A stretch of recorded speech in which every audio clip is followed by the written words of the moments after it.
All right. Welcome everyone to today's session, Becoming Climate Innovators. My name's Ava, and I'm with the UN Climate Change team supporting the Youth4Capacity program. Now, what you heard just now was Want to Be Starting Something by Michael Jackson, and that's the energy that we want to bring into the session today because innovation is all about starting something, sparking ideas, and making real change happen. And today, for many of you, this will be the start of your climate innovator journey. Now, this session is part of the Becoming series of the Youth4Capacity program, where we look at the ways that young people can grow, lead, and make change, not only as innovators, but as all the various different roles that young people can take as change makers. So also negotiators, storytellers, educators, and so on. And today we're thrilled to have partnered with our colleagues from the CTCN and Seedstars and the great network and cohort of innovators with fantastic startups that we were just hearing a little bit about to essentially share their stories, their journeys, and also the practical tools as to how you can become a climate innovator and turn your ideas into powerful climate solutions. So with that, we're very happy to welcome you all, and I'll pass it over to Valentin to start us off. Awesome. Thank you, Eva. Super excited to be here. And we really have a full panel, as you can see here. And it's going to be a whole innovation journey, even this session by itself. I will share my screen to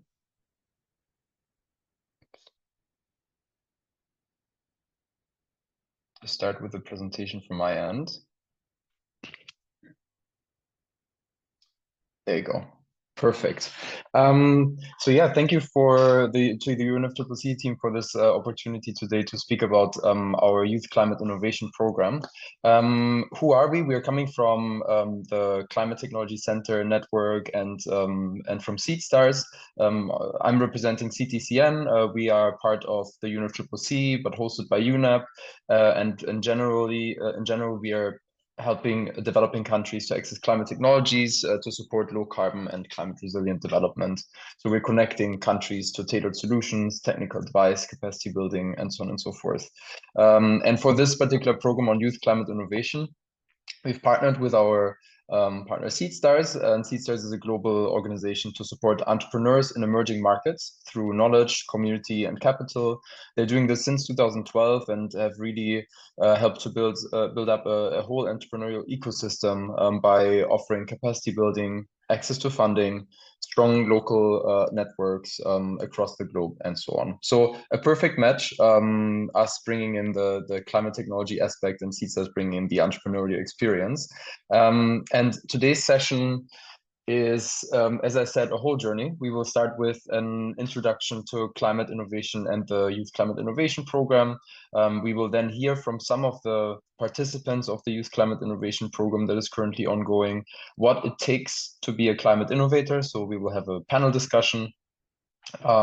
After this, you will get your hands dirty. We will have a design thinking workshop to introduce you to some of the innovation techniques that you will debrief afterwards in a breakout room where you can learn from others. Don't be shy.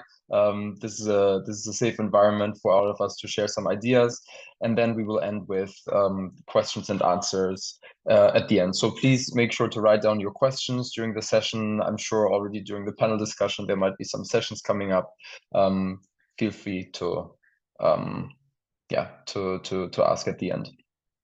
So what is climate innovation? Well, on paper, we would say innovation is the process of developing and applying new ideas, methods, products, or technologies that create value or solve problems in novel ways. Innovation can be incremental, so small improvements. It can be transformative, entirely new approaches. It can be low-tech, simple, affordable solutions, or it can be high-tech, more advanced tools. Climate innovation by itself refers to new or improved solutions that help mitigate climate change or adapt to its impacts, often by reducing emissions, increasing resilience, or improving sustainability. Okay, this is a lengthy definition now, but let's look at a few examples what climate innovation can look like. Climate innovation can look like half-moon buns that, for example, have been installed देखिए in जब ये Senegal कुछ by कहेंगे इस तरह communities. तो Sorry, there was a bit of noise. Half-moon buns that are implemented in Senegal in order to create kind of like water hose and enable plants and agriculture to grow, basically. So quite a low-tech solution. It can be fire detection with unmanned aerial vehicles, so with drones, based on artificial intelligence models. So you can see here, fires emerging in this is a simulation, obviously, but fires emerging in a forest. So it can be very high tech. And it can also be, incremental improvements of, for example, solar panels. New types of solar panels that are more efficient, new ways of automating them towards towards maximum absorption of sunlight. This is a solar farm in Calatagan in the Philippines, for example. So all amazing different types of climate innovations. The question is, you as a potential future innovator, well, how do we get to these innovations? And frankly, the innovation process is quite a mess, can be quite a mess. And we will hear from our fellow innovators, participants from the Youth Climate Innovation Program, how they deal with it. And yeah, this innovation journey can involve, a lot of research. It can involve a lot of validation of assumptions with potential partners and customers. It involves obviously technology development, software or hardware development, testing again, and it's a whole back and forth. And based on this, let's say, based on this mess in innovation, Seedstars and CTCN, we came together to think, okay, how can we support startups, support founders in emerging markets, in developing countries, to actually bring a bit of order in this mess and get some support. And this is how we came up with the Youth Climate Innovation Program that is going on since 2020. Now it's in its second edition. A lot of text here, but I will give you a high-level overview. The Youth Climate Innovation Program provides a clear pathway for young innovators from ideation to scaling groundbreaking climate technologies. We deliver this program in 4 different regions, in Asia and the Pacific, in Sub-Saharan Africa, in Latin America and the Caribbean, and in Middle East and North Africa. And on the right side, you can see the different components of our program. We started with an idea lab, a 7-day online event, basically, where participants learn and apply design thinking methods to ideate and refine climate solutions. This is something that we will grab later. We will look into it later with our innovation facilitator during the workshop. The second part is the incubator. 8 winning teams of the idea lab have been selected now and are in the midst of the incubator program, which is a 12-week intensive online incubation phase, where they receive hands-on support to develop their ideas into viable solutions. And this incubator includes learning sessions, mentorship, peer-to-peer learning, access to professional services, and so on. During the accelerator, 1 team per region will be selected. This is coming up probably around July, August. And 1 team per region will participate in this 8-week accelerator program, where we will place an entrepreneur in residence, so a skilled entrepreneur, experienced entrepreneur in each of the teams, to work really hand in hand with them on a frequent basis, focusing on investment readiness, partnership development, and so on and so forth. So we hope that with this Youth Climate Innovation Program, we're giving the participants and the teams exactly what they need during each stage of their, well, sometimes not so easy innovation process. And here's again a summary of the different benefits that we're providing with this Youth Climate Innovation Program. We're providing mentorship and coaching, network and partnerships. The CTCN has a climate technology community of more than 900 members. We're providing, or we are facilitating funding and support. Seedstars has a network of more than 5,000 investors and institutions, focused partially also on climate technology. We are developing entrepreneurial skills, giving startups our platform, Seedstars and CTCN platform for marketing and communication. And at the end, we will also give 1 person per regional team the chance to, or 2 persons actually per regional team, a chance to participate in a global climate conference. This was a lot of talk now, and probably you are curious to see what actually some of these startups are up to. And here we have a summary of this. Please, could you confirm if the sound is playing? Hola, soy Sofía del Castillo y les vengo a presentar Ecofilia. It's City from Laos, founder and CEO of the Agritech Sherry. Hi everyone, I'm Noor Mahsoub, co-founder of Octides. Have you ever wondered what our cities would look like if every building prioritized sustainability? 31 million tons. Yes, you heard it right. That's the staggering amount of plastic waste produced annually in Southeast Asia. Today, Africa is home to over 33 million farmers practicing sustainable agriculture, yet they remain excluded from the $50 billion global carbon market. Vamos a generar un proceso biológico de extracción de cobalto a partir de residuos de baterías de vehículos eléctricos. De esta forma, eliminamos químicos tóxicos, reducimos emisiones de carbono y consumimos menos energía comparado con el reciclaje tradicional. DataGrid is an optimized AI-powered platform that can cut energy auditing costs by 20% and audit time by up to 70%. We use sound waves to purify water. This phenomena can be used to purify sewage treatment, effluent treatment, other treatments, very scalable, and also very resource-friendly, chemical-free.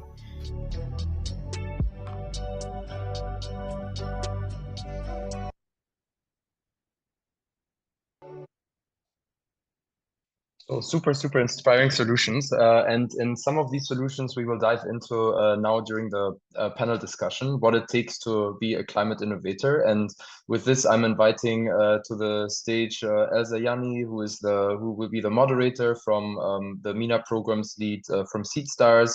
We will have Kenneth Arjun Nair from Kairosonics, founder and CEO, Evans Narti, the founder of Green Bond, Dennis Vural, the founder of Ecosphere, and Carolina Chavari, the CEO and co-founder of Ozoil. All 4 founders and co-founders are in our current program. So they are midway right now and have gained a lot of experience already as founder, but also as participant of the YCI program. So please, over to you. The floor is yours, and I will stop sharing my screen now. Thank you, Valentin, and hi everyone. So our next activity will be about 30 minutes to discuss really what it takes to be a climate innovator. So all about it, the aim is to have a candid, small fireside chat, I would call it, to discuss the motivation, the challenges, the skills, and all it takes. Before we start, I would like to invite the panelists. Maybe we can go, you can pass the mic to each other to introduce yourself, your name, where you're joining from, and a small line about the startup and what do you usually do. We can start by you, maybe Denise, and then you can pass it over.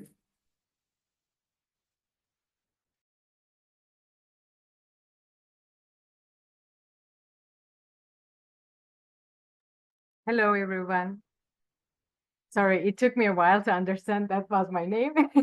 So I'm Deniz. I'm originally from Turkey, but I'm based in Germany, and I do my PhD here. And I'm delighted to be co-founder of Ecosphere, where we'll be hopefully talking later in the process.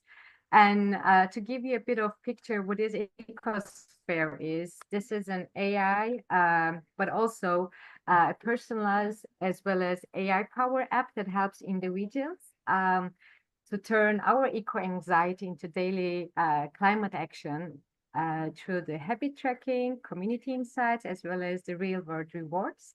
And we hope that together with the community involvement, we will make more powered individuals in our societies.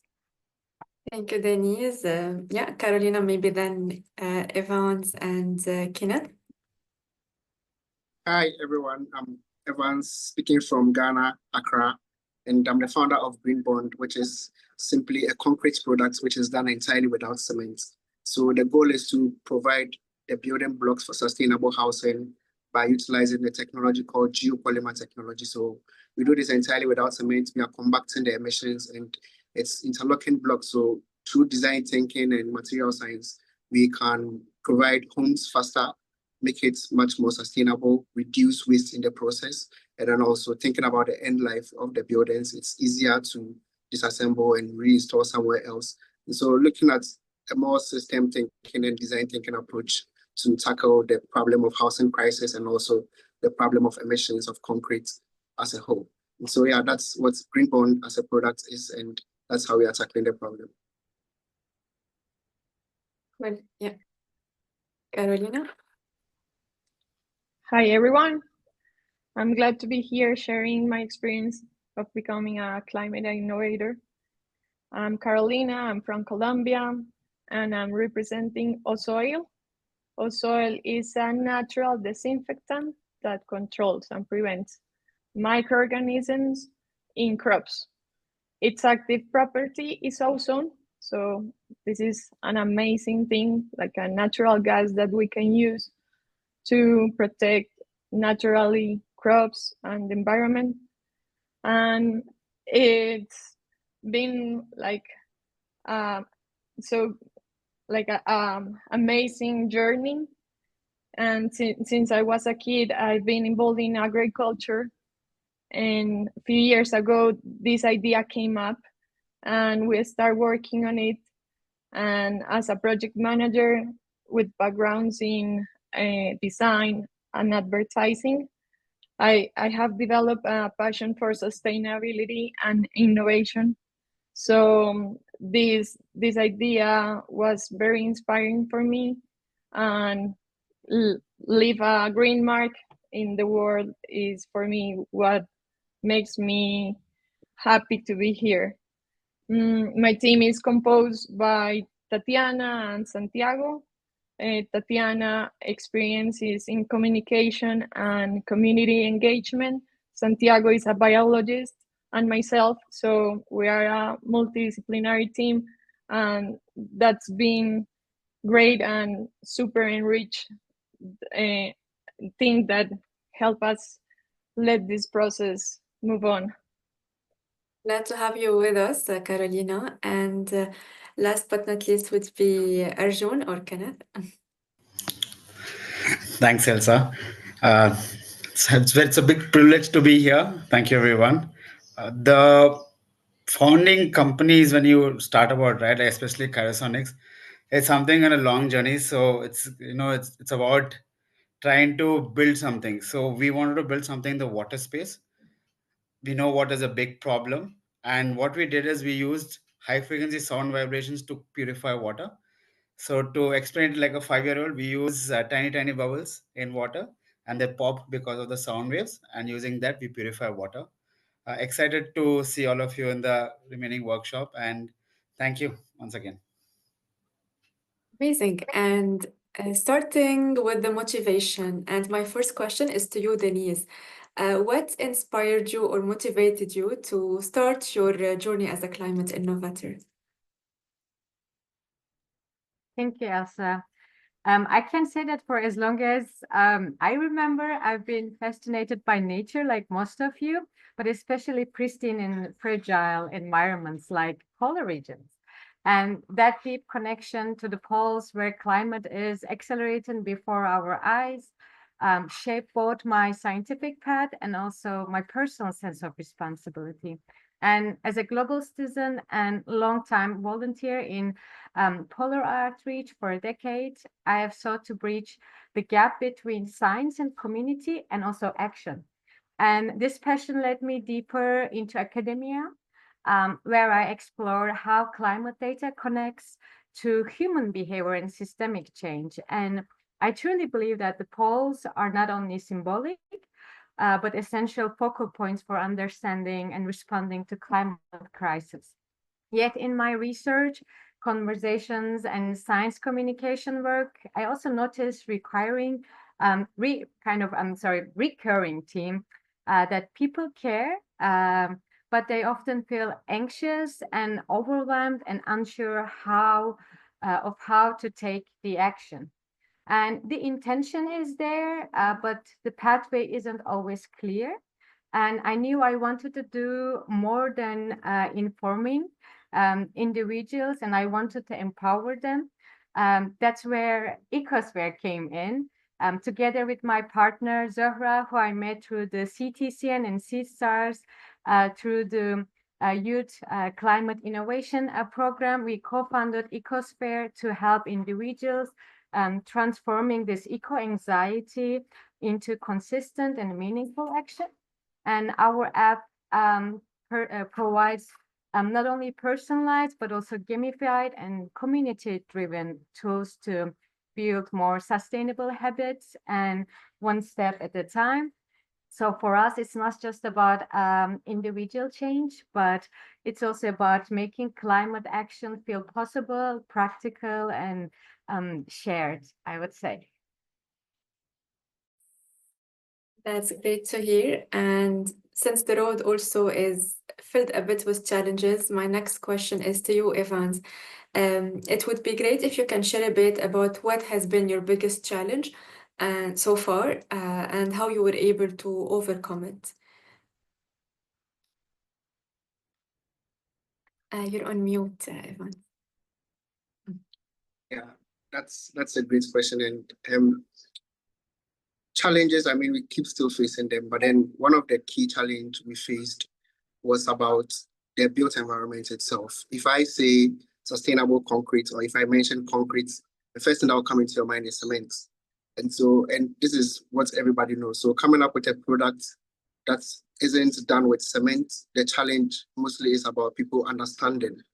And so understanding what exactly is the product itself. So and then much of it was because we, the founders, much of us came from a technical background. So we had to understand what's the general public really, a way the general public would really be able to understand what a highly technical area would be like. So we had to break it down. And initially we started by saying, oh, we are doing geopolymer cement.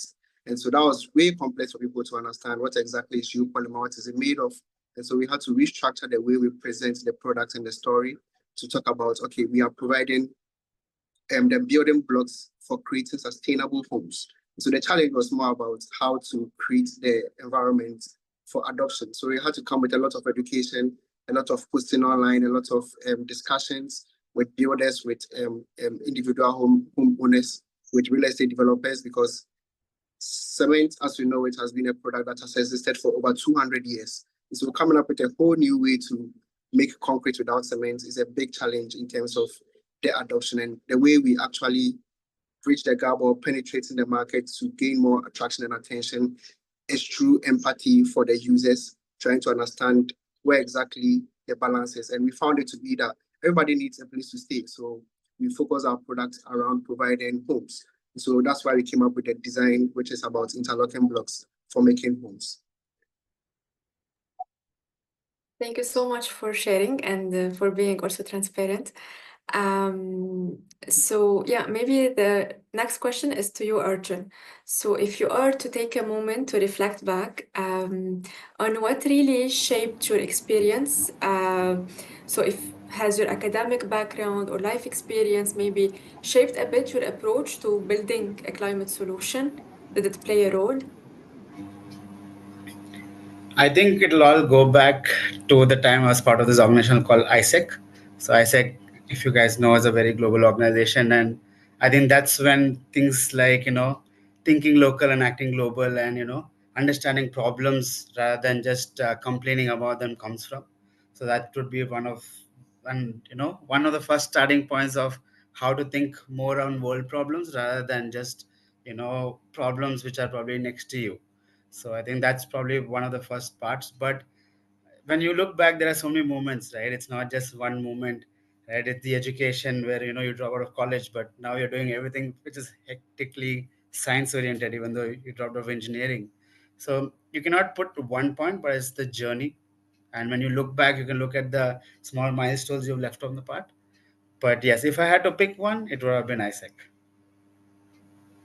Interesting. Good to know. So moving a bit to the skills needed. So Carolina, it would be great if you can tell us a bit that beyond the technical knowledge, what soft skills have been most important in this journey so far as an entrepreneur? And yeah, maybe any skills that you can also recommend the audience to hold on to. All right. So first of all, as my background is nothing to do with agriculture or these technical things, I have to learn a lot about this new field, but it's something that you need to be passionate about it and to be always open-minded to learn. I will say the ability to communicate effectively is the first of and the most important one.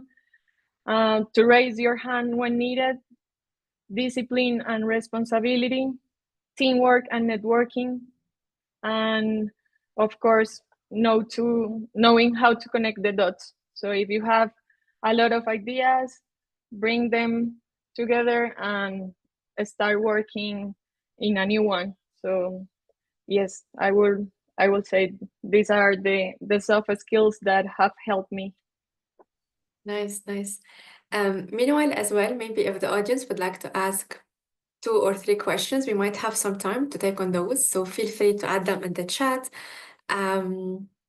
And from my end, I would like to ask you, Denise or Kenneth, or both of you, if there is a specific advice you would like to give to young people who want to become climate entrepreneurs, but don't know where to start. So any tips, any recommendations? Yeah, Can I I think, go or you go? Okay. okay, so I think for me, the skill, one single skill that I think, oh, probably not even a skill, but then one character that I think would be key would be curiosity, because trying to solve hard problems like climate problems, you need a lot of learning.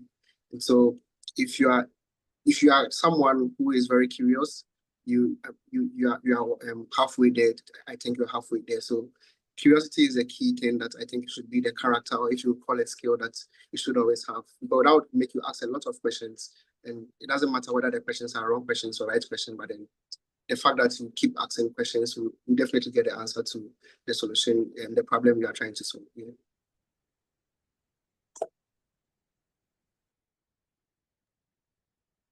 I think events touch upon very important points, but I want to actually pick from the point where Carolina actually pointed out, which was about her background, right? She said that she came from different backgrounds. So do I actually. And here maybe I can.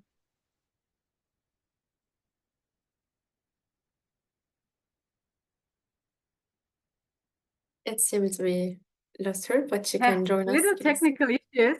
Yeah, you're back. Yeah, Okay. I'm here. Sorry, Go guys. ahead. Yeah, my internet is playing around. Sorry, guys. Yeah, I don't know until where you could catch me, but I would say again that Carolina mentioned about her background is different than what she's doing today. So this is also the similar picture from my side.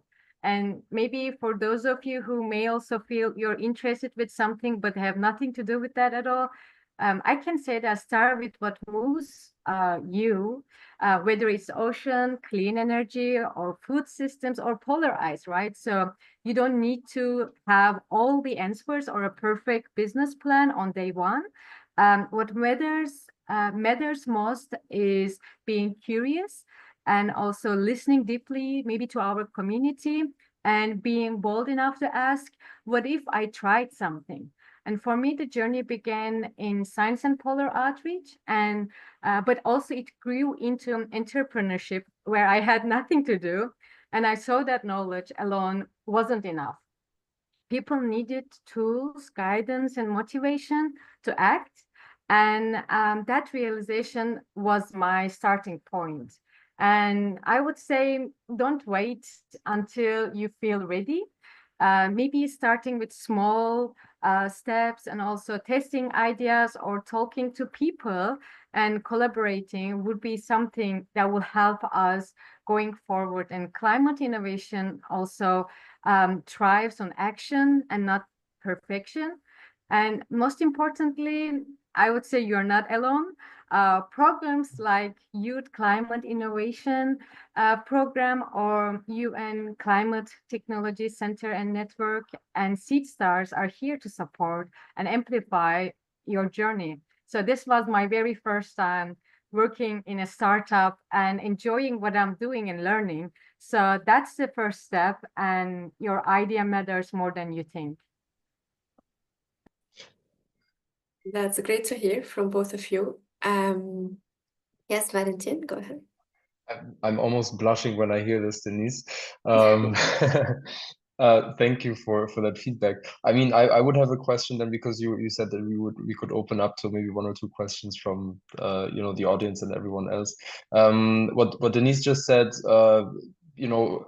seeking help and finding people or finding organizations to help is also a really good skill to have, I think.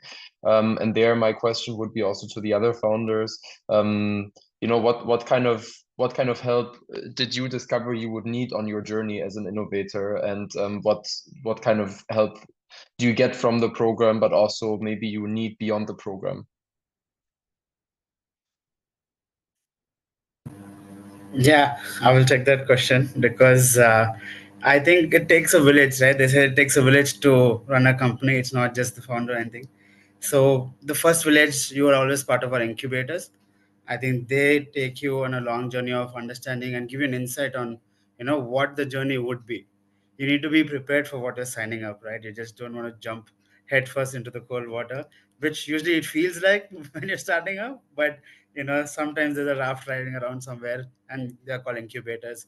So they give you a good insight and understanding, how to structure a startup, how to a non-profit, a profit, a private limited, different categories of a company, as well as also give you insights, how to do the financial side, do the marketing side, how the go-to-marketing fit happens. So I think incubators and these organizations are a huge support. We would not have been here and have a patent and other things if that process didn't happen, right? Even as simple as evaluating a company, we hear great numbers, big numbers, but we don't know what breaks it down to them. But as a founder or someone who's starting a company, you really need to know what goes behind, especially in the math side of things. So yes, I would say finding incubators to nestle your ideas is the first steps you guys need to take, and I'm glad organizations like CTCN and Seedstars are doing it for folks like us. Thank you so much for sharing. I do actually have one last question, which is maybe to you, Carolina or Evans, if you'd like to answer that. So in a world that's constantly evolving and a lot of uncertainty, how do you adapt your solutions and how do you stay flexible? Any tips, any advice you could share with us? Okay, I will start, Evans. I think that knowing that the project is a non-stopping journey, it's constantly moving and changing, so you have to adapt to it. What have helped me is to structure a business model, test it, adjust it as many times as necessary. And of course, use project methodologies and surround yourself with growth mindset people and programs like these ones. Yeah, I think what I would say on that is about really stepping out. What I mean by that is the world is changing and you might not know what direction is changing until you bring out the product to the actual users. So that's where you can see how the pace, you can actually experience the pace of how it's changing and in what direction. And so it's more about rapid prototyping, rapid adjusting yourself to the customer feedback or whoever you're trying to solve the problem for. So take as many feedbacks as you can. And for example, last 3 days, I had a chat with an architect and I showed him the model of our geopolymer interlocking block. And then he pointed out, oh, he thinks we could rather, so it's an interlocking block, so he's an architect. Although I'm a design engineer, he actually pointed out that it would be better if we create a female-male groove that could lock easier than what we have. And so it has more to do with rapid push. So I quickly came back and was like, okay, let me remodel and see how it fits. And that's like what we are currently trying to adjust to the material tolerance and stuff like that. So It has more to do with rapid prototyping because you never know what direction it's going. So before you could actually know what's the change, the rapid changes, you should actually take the product out of the decks, take it out, let people know about it. I mean, you can actually share it online. And we actually had a similar experience with the core material itself. We had issues, we posted it on Twitter.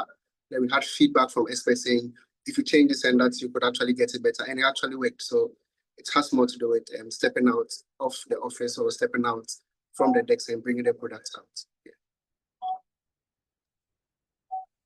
Thank you so much for the four of you for sharing all of your insights and some tips from your journey as well. We really look forward to witnessing what you're planning next. As I see no questions in the chat, I'm gonna hand over to our next activity, which is gonna be very interesting. So yeah, Rami, the floor is yours for the ideation workshop. Hi, everyone. Hi, good morning, good afternoon, good evening, joining from everywhere in the world. I'm gonna share my screen right now, and we're gonna go into this great exercise that's called design thinking. Okay, just a couple of words before we start on myself. My name is Rami. I'm a CEO and co-founder of a startup called Moment.Green. I have a background in energy engineering and masters in energy environmental economics, and I've been helping companies throughout the past 8 years in their green transition and environmental topics. Now, to kick off this workshop, what I would like to do is have a quick icebreaker. The icebreaker is to put in the chat. So when you hear about design thinking, what's the first word that comes to your mind? Just type in the chat. When you hear design thinking, what's the first word that comes to your mind?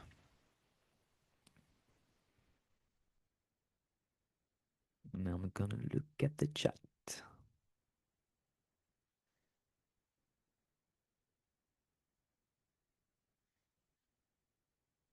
Efficiency, creativity, brainstorming, new innovations, creativity. Keep them coming, okay? Tedious, all right. Empathy. I see a lot of creativity. I see a holistic approach, methodology, systematic. For me, like the first thing that came to my mind is actually the iPhone, right? Because it was a phone that's also an iPod, that's also a camera, that's they put them together and say, oh, okay, let's design and think and do some crazy stuff. That's great stuff, guys. I love the different topics that you did. Mainly, I see creativity, I see a holistic approach, I see empathy, and when we talk about design thinking and everything that you've put in this as creative, innovation, empathy, it's about humans. Okay, and this is what we need to understand, that the design thinking approach is a human-centered approach to problem solving. All right, and we're gonna see and try to understand this throughout an example, because what's the best way to understand something if not through an example? Okay, and the example that we're gonna use is to reduce food waste in university canteens. We're gonna try and be quite methodological here, have the first, let's say, 3/4 of this workshop about the example, and then the final quarter of the workshop, you will have to do a lot of creative thinking, okay? Let's start. So the main steps for design thinking are to empathize, to define, to ideate, to prototype, and to test. Okay, those are the 5 steps, and we're going to go into details in each one of them. So the first to empathize is to put yourself in the place of the end user. So the end user, the one that's going to eventually use the service or the product. We need to engage with them, to observe them, to watch and listen. Okay, we can maybe try to speak with them, have open conversations. We might also conduct an interview or survey to find out what their likes or dislikes. So yeah, we need to engage, observe, and watch. So if we try to put it in our context, in our example, that's to reduce food waste in university canteens. The method can be to interview the students, of course, to interview the kitchen staff, the cleaning teams, to observe during the rush hour, and to survey eventually the students on their food preferences and portions and satisfactions. And then we see that we realized that the problem wasn't just food, all right? We realized it was about communication, personalization, and timing. Why?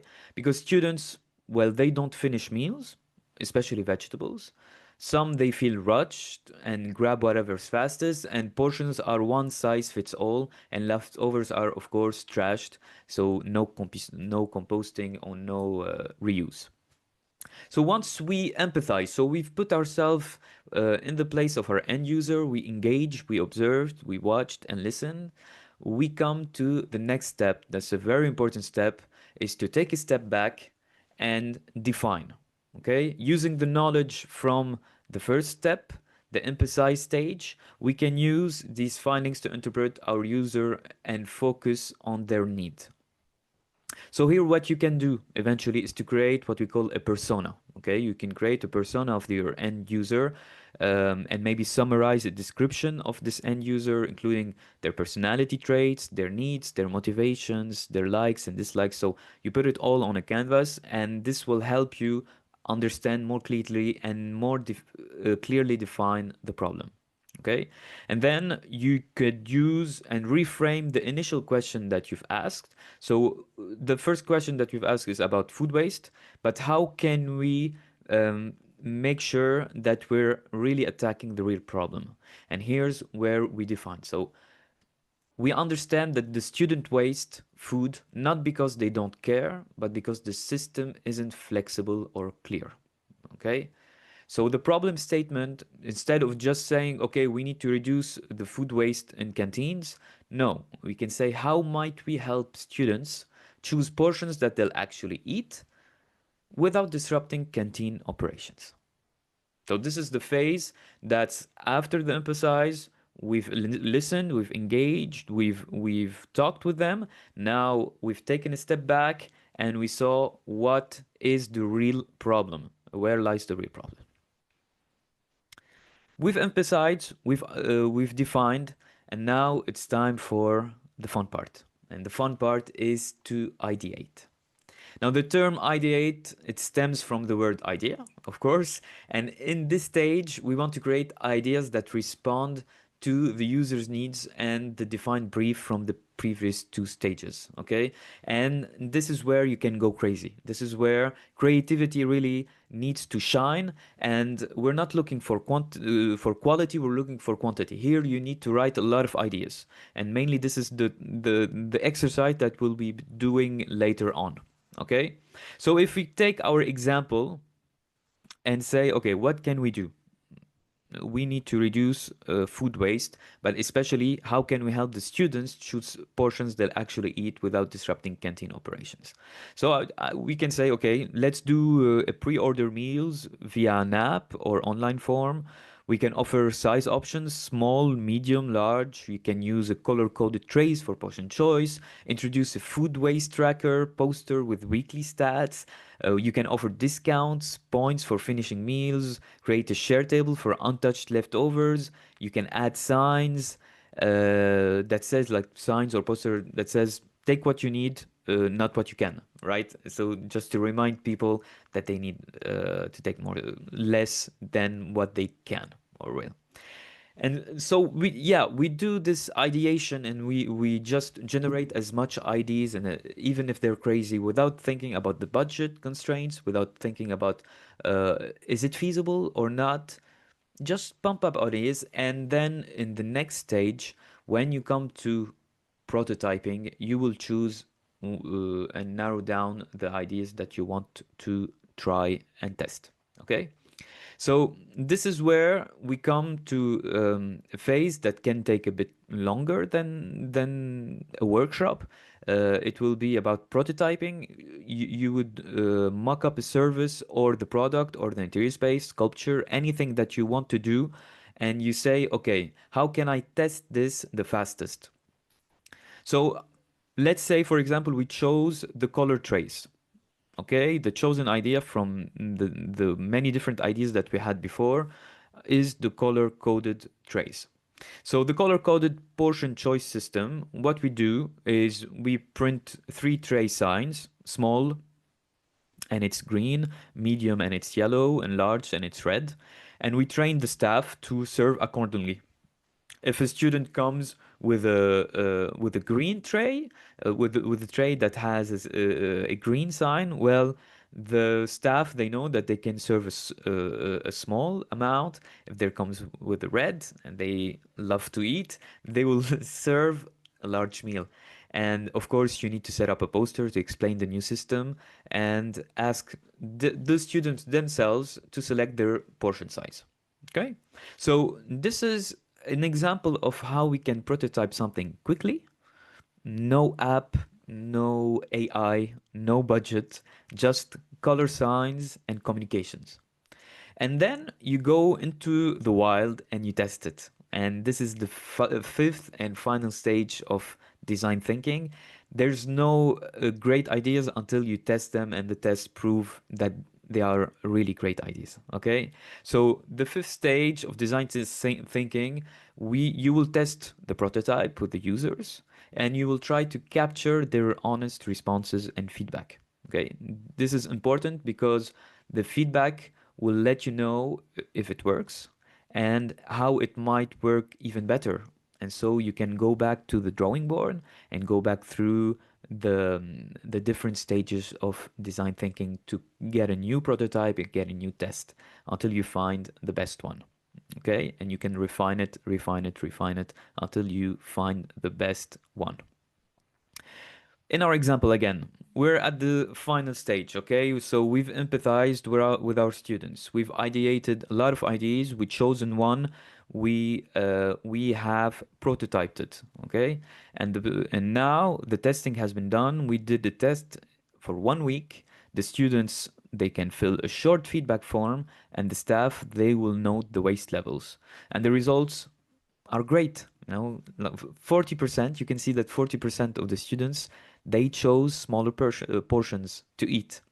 The food waste dropped by 25%, and the students had the power here. They said they didn't feel forced to do something, and it comes voluntarily from their own side. Okay, and it gives them the responsibility. If they take a large meal, well, they've chosen a large meal and they have to finish it. And next time, maybe if they don't finish it, the next day they'll say, okay, maybe the large meal isn't for me. I'm gonna take a medium or small size. All right. So just if I can give you one last phrase that you can keep in mind when thinking about design thinking, is that it doesn't start with a genius idea.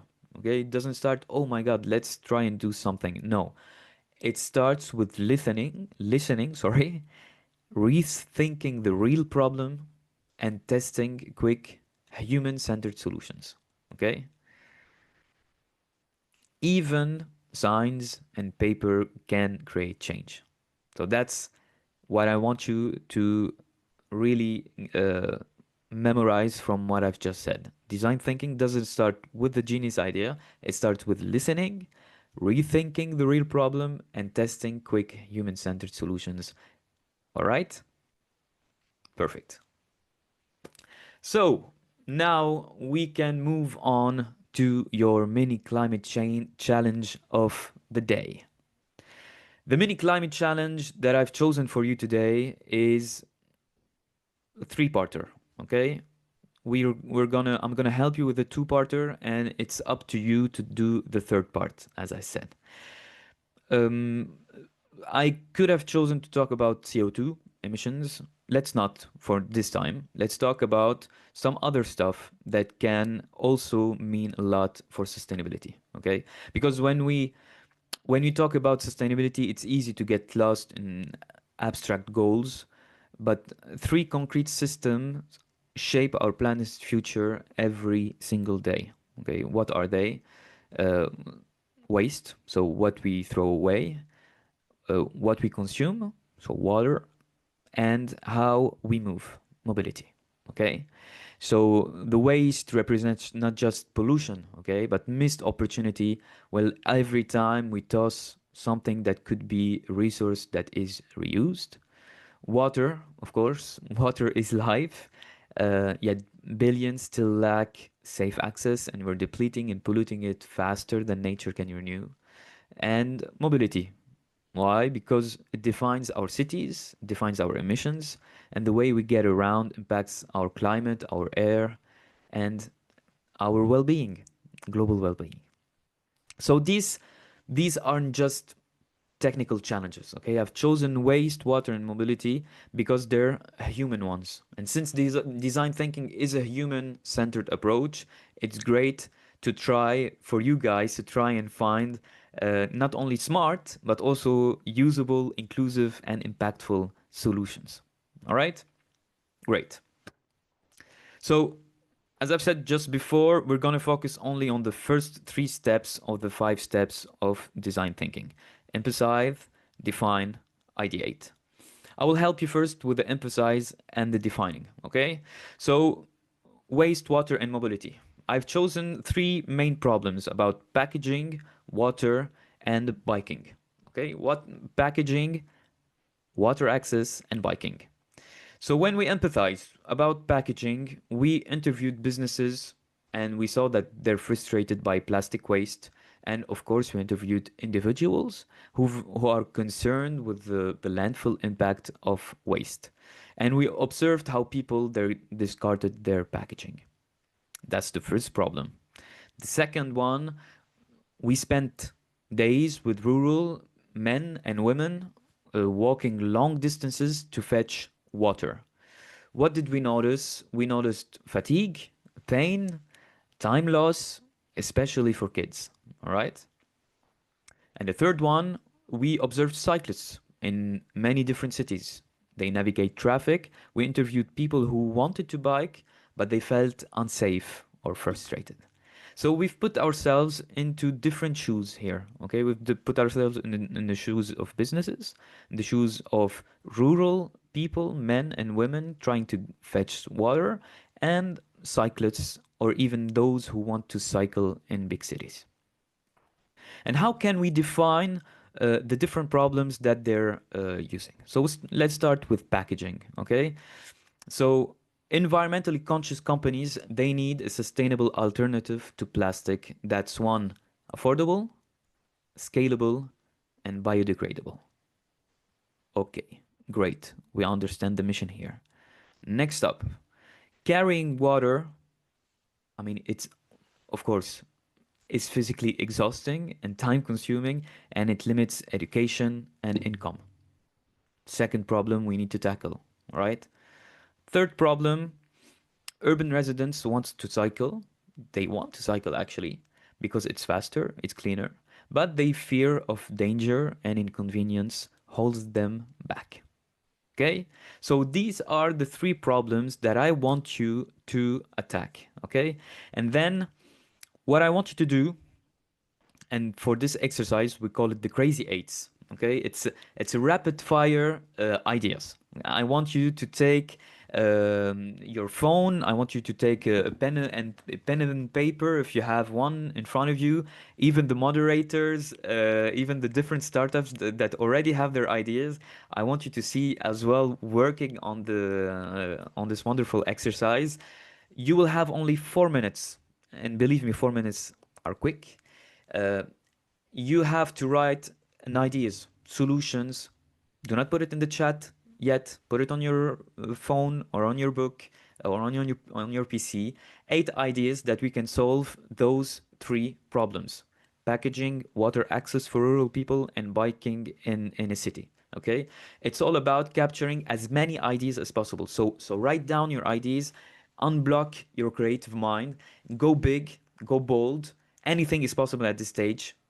Do not think about the budget. Do not think if it's feasible or not. No, we're looking for quantity over quality. All right? Do not forget, you write it on a piece of paper, and then we'll discuss all the lovely ideas that you will find in the next step in the different breakout rooms.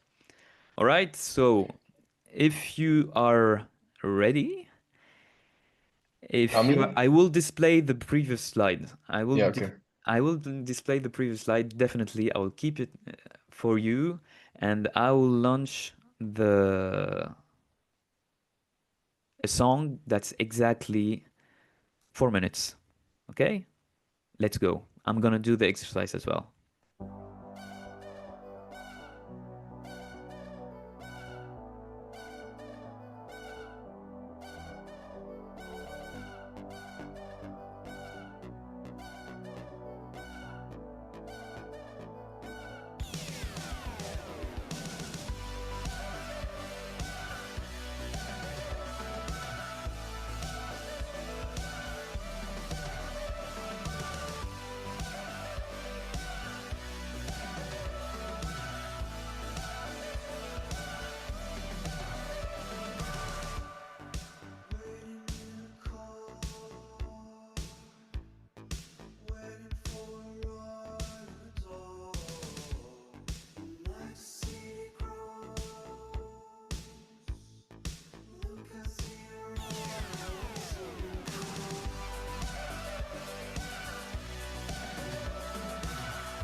Less than 2 minutes remaining, of course.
Okay, we're coming to the last seconds of this exercise, and I hope that you've enjoyed to open your mind a bit, and I hope you've got a lot of ideas. Again, if you didn't reach 8, it's okay.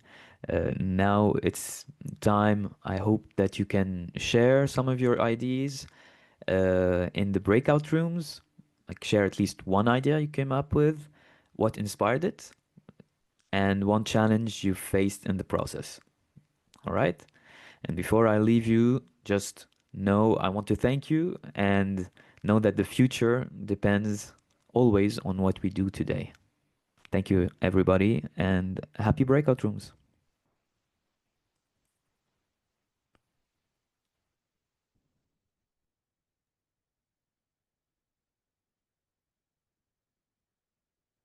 So much, Rami. I think now the process is that you will be invited to join a breakout room, where also in the breakout room you will have someone from the team or from the previous panelists to moderate a little bit the session and make sure you get the chance to speak and share your ideas with the group present. So if you receive an invite to join a breakout room, please feel free to accept it. Welcome back. This was way too short for us. We were just about to get started. Rami, this was mean of you to only schedule so few time. No. I think the idea machine kick-started at the end of the 8th minute. And yeah, right. Then you have like exploding ideas. Yeah, exactly. So you need a whole program for it. That's why we started Youth Climate Innovation. No, really fantastic discussions though in our group as well. Some interesting ideas and lots more to talk about, obviously. And we can use now the remaining 13-14 minutes to get some questions in, even if you want to share thoughts, your experiences from the session with us, if you didn't have enough time to debrief about maybe the challenges that you faced during the Crazy 8, for example. Just feel free to I don't know how we do it, Eva, raise your hand or put the question in the chat.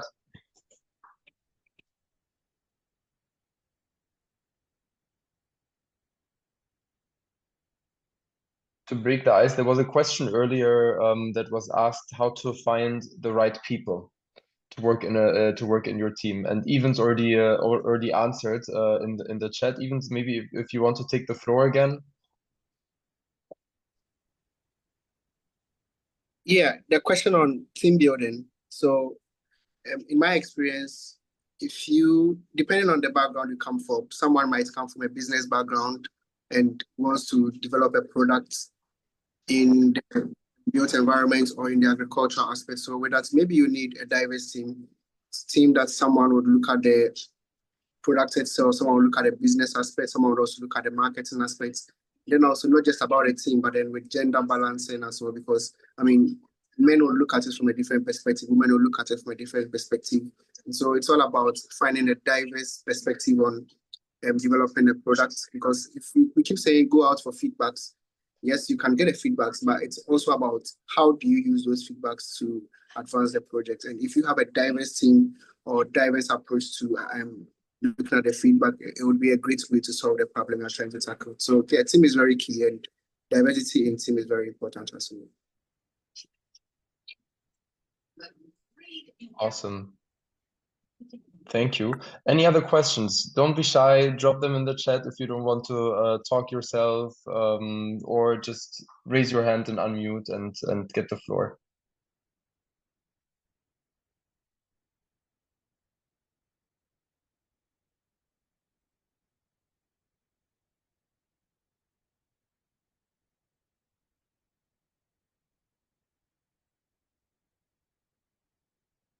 Anybody who wasn't able to share during the breakout room, for example, how challenging or not challenging it was with the Crazy 8? I think Denise has a question. Yeah. Oh, no question. Actually, I wanted to be voice to our room because we had very nice ideas coming around, and I wanted to share some of them with you all. So we first had Eric from Australia, and actually, I'm very proud that we even have participated for this. So he mentioned about the bicycle solution, a potential solution to mobility. And Eric said that maybe this could be something that companies can take care of it. But on the other side, financial, there will be a financial cost of this. And we discussed that maybe a government can be part of this initiative to encourage people to use not only something environment friendly, but also healthier for everybody's own conditions. And then we had Babo from Kenya, and he pointed on water. So basically, decentralization is a bigger problem he mentioned, and maybe gathering the people around maybe a better infrastructure for like infrastructure will be something to tackle around certain water points, and carrying water can be more efficient approach in this sense. And last but not least, we had Mora. So she was pointing at both water and waste, and for the waste management, maybe we could create some certain waste hotspots challenge with some attitudes to help individuals to contribute. And for the water change, maybe changing a model that would improve the water quality and quantity. And she was nicely explaining that, but then we kicked out from the room. But I encourage everyone from breakout room 4 to contribute to my points that I tried to took note. But yeah, feel free to join and feel free to contribute if you wanted to say something, but the time wasn't enough. Thank you again.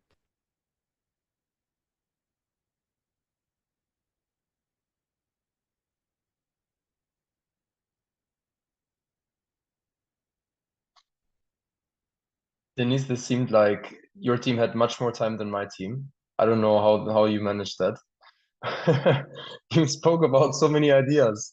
But definitely, And I kicked out twice from the room. So I think we did our wow. best. Wow. Yeah, but it's so interesting to see already, to hear how many different teams and knowledge is coming together. We can create a whole new cohort with everyone who's in here, obviously. There's a question from Nicolas in the chat. I would like to know why most of the times it is not easy to get external support for climate innovative ideas, because most calls emphasize on traction. It's a good point. I would say there's different types of programs that serve or that are trying to support startups at different stages. There's programs that look really focus very much on established startups that have a lot of traction in order to identify potential investments. There's other programs. I would say ours is somewhere in between, but our program focuses more or gives both already established teams an opportunity to join, but also individuals who don't have anyone in their network who they could create an idea with, and who might also not be extremely solid yet on an idea. What is important, at least for us, is that you're motivated and you're creative, but you don't need to show traction necessarily for your project. So I think it's totally fair. There's your observation. There's different opportunities at different stages, and some calls might emphasize traction. Other calls do not necessarily emphasize traction. Another question from Sokrat came in. What key skills or actions do you recommend for young leaders who want to become strong climate champions in their communities? Well, honestly, I don't know if I'm the right person to ask this question, and we had a whole panel discussion about this. Anybody from the panel who wants to pick up that question?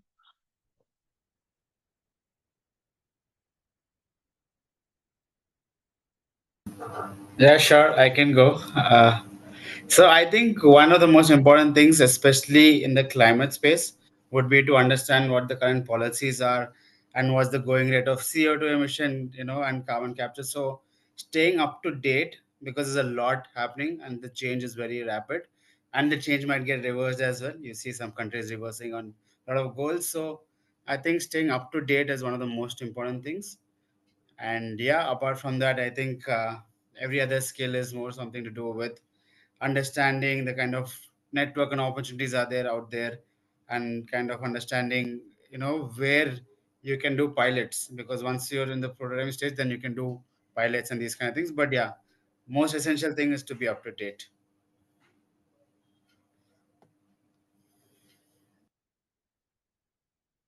Any other thoughts from the panel, especially champions in their community? So maybe this community aspect is really important in Socrates' question as well.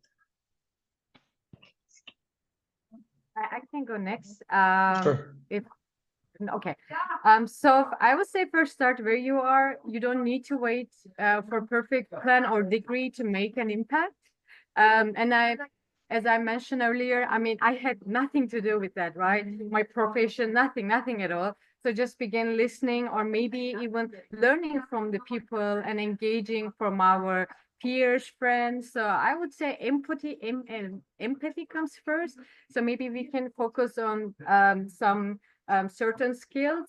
And empathy here would be to understand climate action is also about people, not just data or not just certain numbers.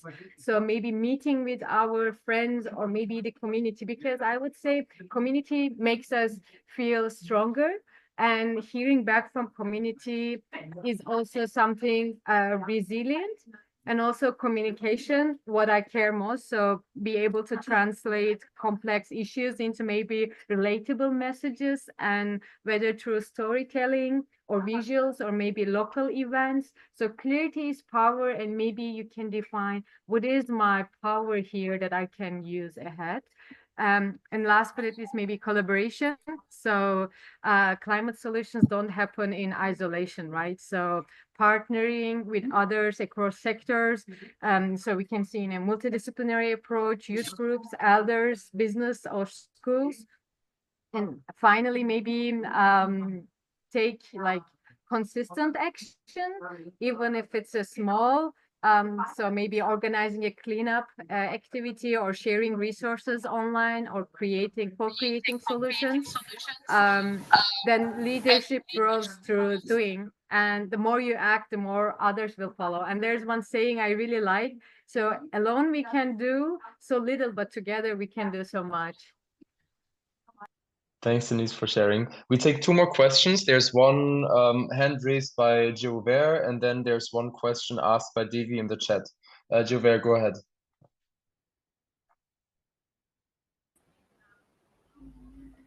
I'm sorry, I didn't raise my hand. I'm not sure. There's another Gilbert who raised his hand. Umukundwa. That is me. I Okay, think you have two accounts then. Okay. I think I have to. Okay, then okay, we found a replacement, Akash.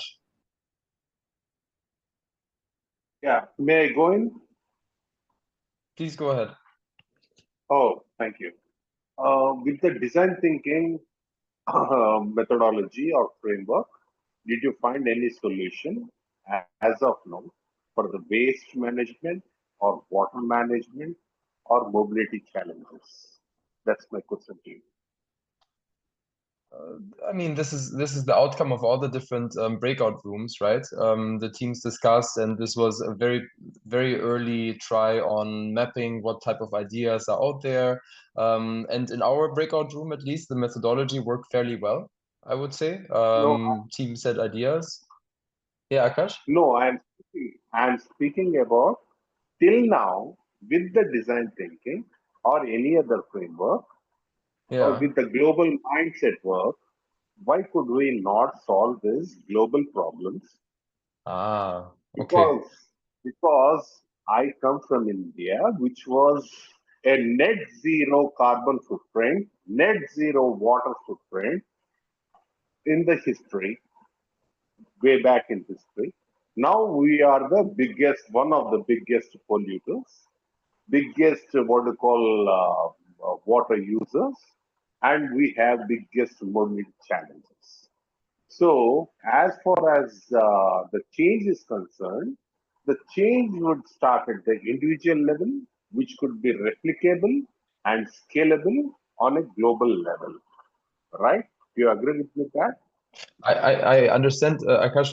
I understand your question. If I may answer quickly, because we are unfortunately running out of time. I would say it's a very philosophical question and very complex.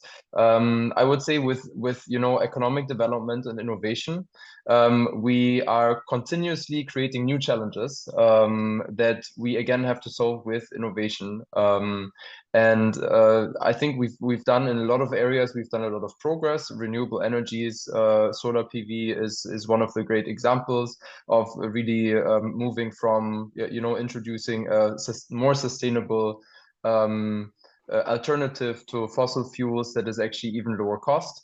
And I'm sure that we can find in all the different areas, water, mobility, and also waste, such examples. But I totally agree with you that I think the innovation methodology and design thinking is a really good approach for leading our way to find solutions to some of these challenges that are constantly emerging in our economies and in our economic behavior on an individual or company level. But let's just focus on the last question from Devi. I would love to give this to Rami, actually, if you don't mind. May I have one last question, one follow-up question, please?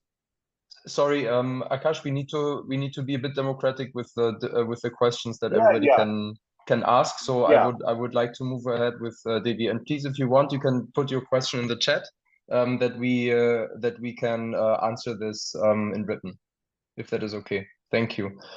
So Devi, most of the climate change efforts are disruptive. So how do you get a gauge of whether your solution is the right one or may not be ready for the market? Rami, do you have an idea on this? Test, and test.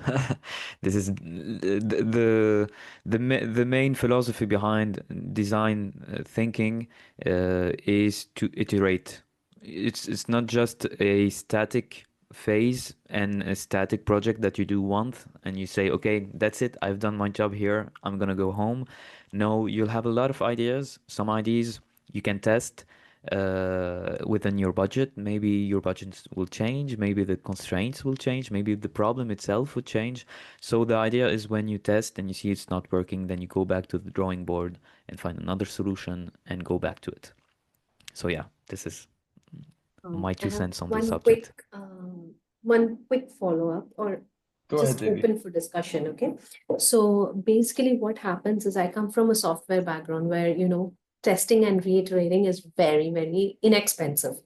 But when it comes to like climate change things, you fail in all, the failure is expensive and reiteration is also very expensive. So how do you all, as, it's an open question, any tricks to kind of mitigate that, or, how to deal with it?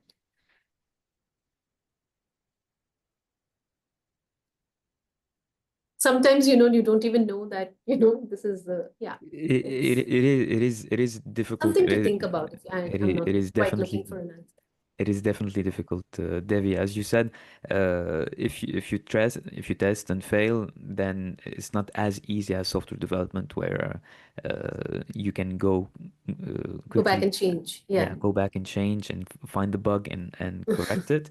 Right. But this is like this is mainly the main way to do it. Unfortunately, maybe today with AI we can eventually try to Get map there. out some stuff and test it virtually before real life testing it. Maybe like have some simulations. Some simulation, yeah, exactly.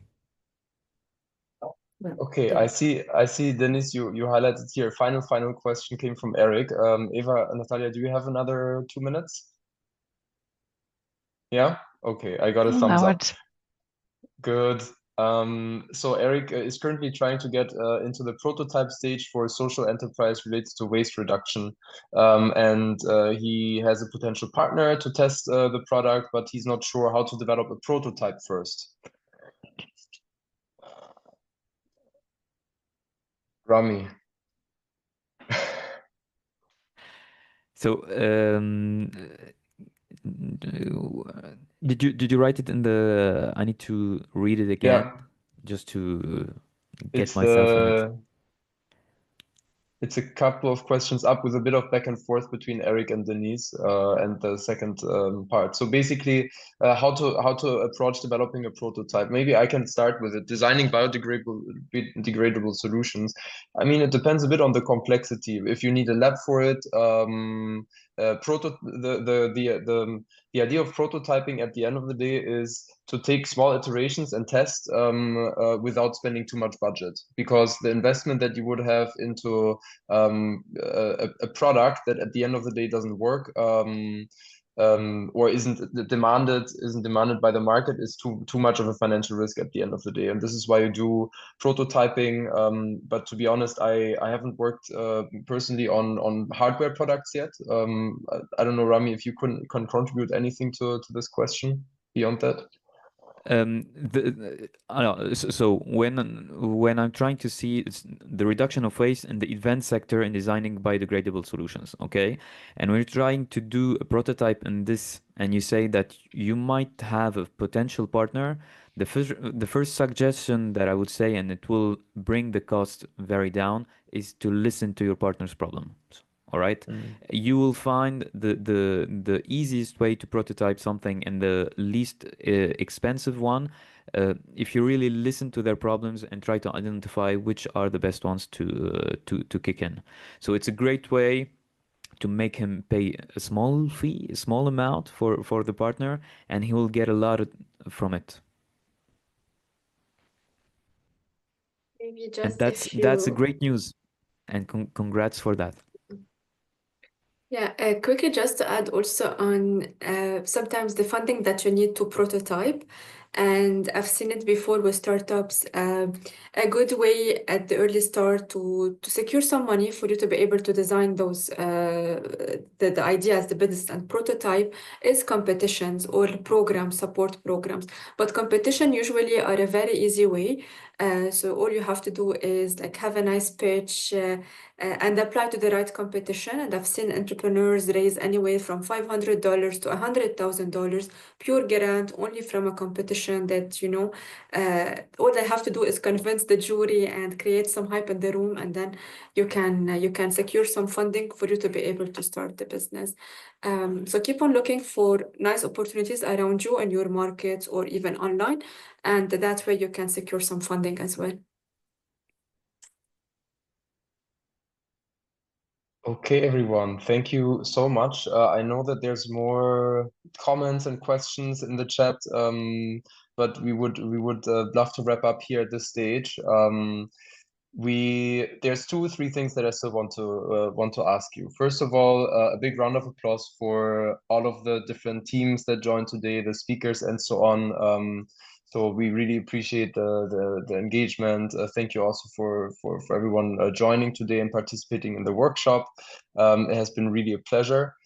Second, I'm pasting a link here in the chat. You can sign up here to stay informed about upcoming CTCN and Seedstars activities. We will start eventually a new cohort where you can also apply. And otherwise, I'm not sure if in the form you can also see our website, but be sure to Google youthclimateinnovation.com, where you can see some more activities, some more information coming up about the current cohort. And third, I don't know if we can ask everyone to switch on the cameras and take a photo all together. Hi. Before that, your links that you are sending in the chat, they are not working. It's not working. They are talking about the privacy and everything. Okay. Paulina, is it working? Can we share it with everyone? Yes, it's working. Let's see. Okay, on your end it's working. The first one. Perfect. Both of them, I just shared the same link again. Try now the second one. Okay, perfect. So please, if you can turn on your videos, your cameras, then we can take a final photo all together. And yeah, thank you so much for joining. It has really been a huge pleasure today with all of you. So 3, 2, 1, say cheese. Awesome. Okay. Thank you, everyone. Thank you, Eva. If I Cool. hand over to you maybe for last closing. Thanks so much, Douglas, Jim. can you I think take you've said again? it all. Oh, but just to express our gratitude from our side, thank you to the CTCN Seedstars team, but mostly to the innovators that joined today, that share your stories, experience, practical tips and advice, but also to the innovators to be that were part of the session. We hope you keep learning, growing, testing, ideating, creating, and ultimately that you stay connected with each other, because we really did build such a beautiful community here today. Thanks again. Be in touch and have a great rest of your day. Take care.